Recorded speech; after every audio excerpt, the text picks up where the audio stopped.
In August 1944, a young German soldier captured in the fields of France now finds himself in a place he was told was on the brink of collapse, America. He steps off a train, not a cattle car, but a comfortable Pullman car, the likes of which he'd only seen in movies. He's handed a meal, not scraps, but a full plate of food. This wasn't the America of Nazi propaganda. This was something else entirely, and it was the beginning of a profound war-altering shock. For the nearly 425,000 German prisoners of war brought to the United States during World War II, the journey across the Atlantic was just the first of many surprises.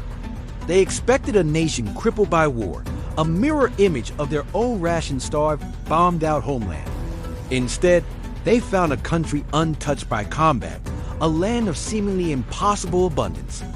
One former prisoner, Reinhard, later recalled his disbelief.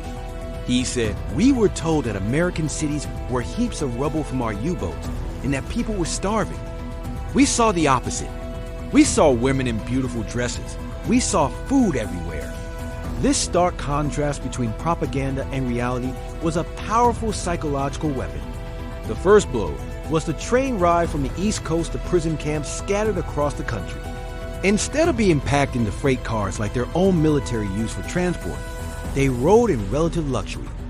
They were fed 3 substantial meals a day, a feast compared to the meager rations they'd been surviving on.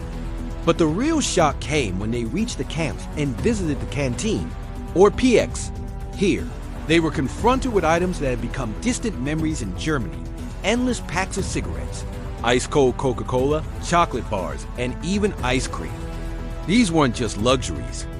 They were symbols of an industrial and agricultural powerhouse that was not only fighting a global war on 2 fronts, but could also afford to provide such comforts to its captured enemies.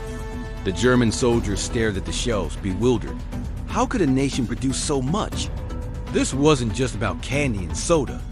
The prisoners saw the endless stream of cars on the roads, the fully stocked grocery stores in nearby towns, the massive farms stretching to the horizon.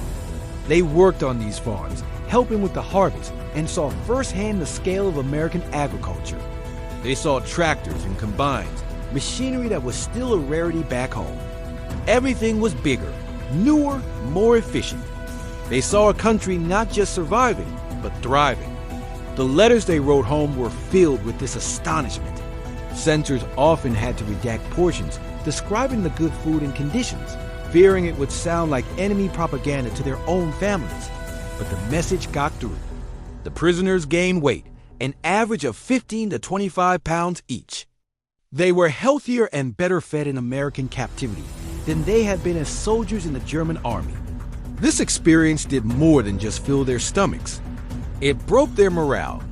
They understood that Germany could never win a war against a nation with such overwhelming resources.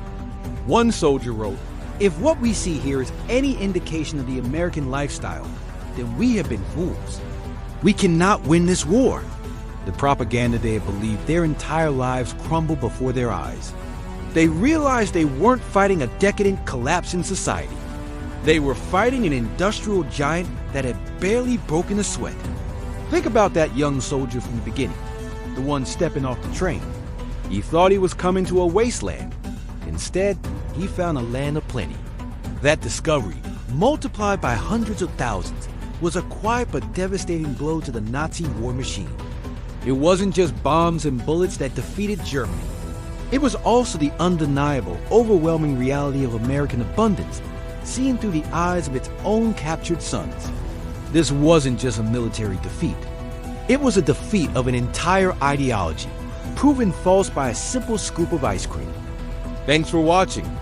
If you found this story as fascinating as I did, make sure to like this video and subscribe to our channel for more hidden histories.